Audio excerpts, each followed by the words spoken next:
Assalamualaikum Sobat Chemistry. Kali ini kita akan jalan-jalan di salah satu kota yang ada di Jawa Timur nih. Ada yang bisa menebak gak? Saat ini saya ada di mana? Yap, benar sekali. Saat ini saya ada di kota Kediri.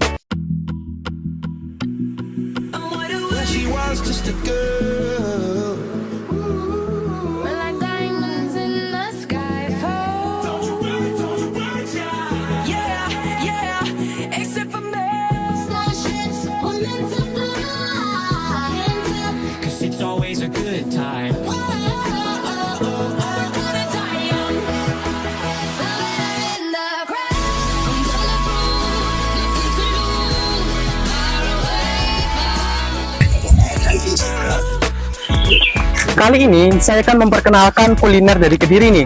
Kuliner ini berasal dari olahan ikan air tawar. Nah, Sobat Chemistry di rumah penasaran nggak dengan olahan atau kuliner yang kita bahas hari ini? Oh iya Sobat Chemistry, selain kita membahas kuliner, kita juga akan membahas mengenai kimia juga loh. Jadi ikuti terus perjalanan kita ya. Jangan lupa like dan subscribe channel ini. Oke, di depan saya sudah ada sesuatu yang dibungkus dengan daun pisang. Penasaran nggak di dalamnya itu apa? Oke, langsung kita unboxing sama-sama ya.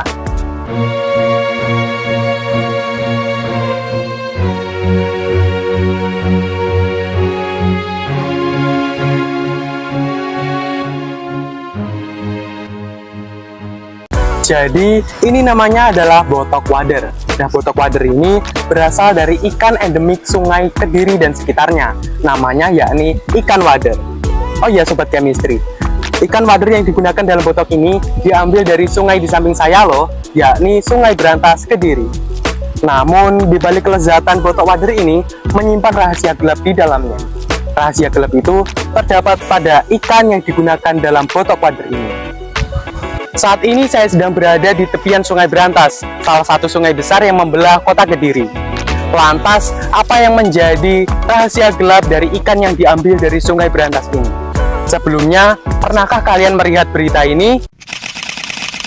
Sungai Berantas dan Sungai Kedak saja yang tercemar. Sungai atau kali kresek yang familiar bagi warga pesantren pun juga tercemar limbah rumah tangga dan industri. 3 kelurahan di kota Kediri yang sudah terdampak pencemaran air akibat limbah logam berat menjadi ancaman serius bagi kesehatan warganya. Chandra menambahkan, berdasarkan hasil penelitian ekspedisi Sungai Nusantara pada 2022 oleh Ekoton, Sungai Berantas ditetapkan sebagai sungai paling terkontaminasi mikroplastik. Sedikitnya ditemukan 636 partikel mikroplastik per 100 liter air. Adapun kontaminasi mikroplastik memiliki dampak yang luas, tidak hanya terhadap ekosistem perairan saja, melainkan juga bisa sampai ke manusia. Oke, kita coba tanya kepada masyarakat Kediri mengenai kondisi Sungai Berantas saat ini. Dengan kakaknya siapa namanya? Rima. Perkenalkan, nama saya Sivana Putri Yalina Najwa, biasa dipanggil Sivana. Perkenalkan, nama saya Ira. Kakaknya pernah lihat berita ini nggak? Menurut kakaknya, bagaimana pendapat mbaknya terhadap berita ini? Terhadap di Sungai Berantas kan tidak setuju sih dengan beritanya, soalnya di Sungai Berantas terlihatnya aman-aman aja, nggak ada seperti limbah yang berserakan, masih terlihat asri.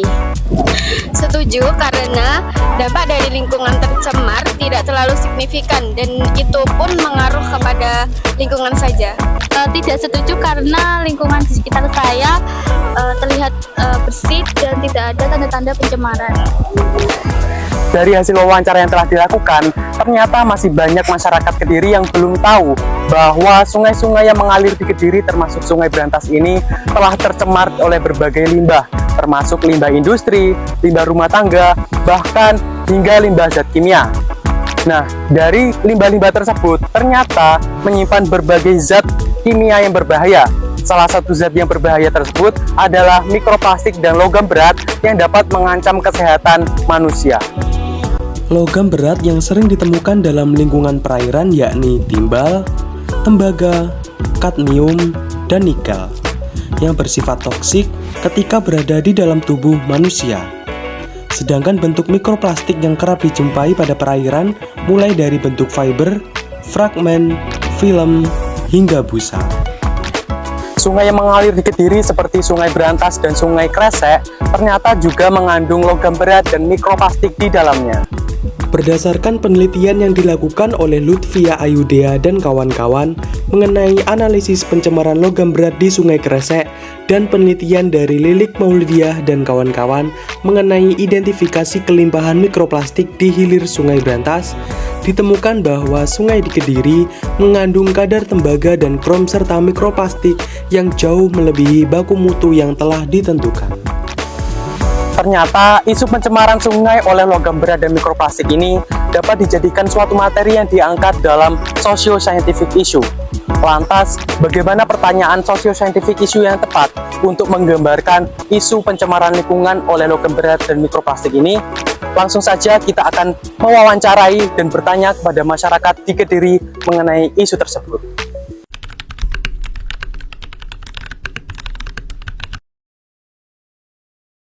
Dapat merugikan bagi kesehatan manusia, yaitu seperti kanker kulit.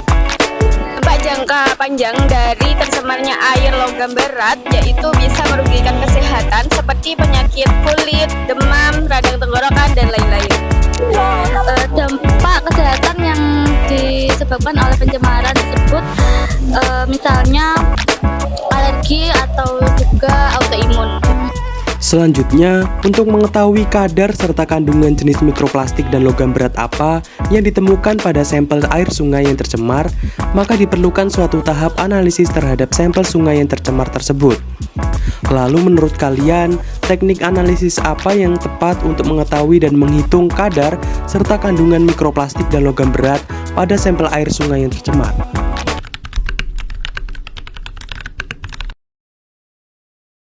Yaitu dengan tidak membuang sampah di sungai atau di sumber air lainnya.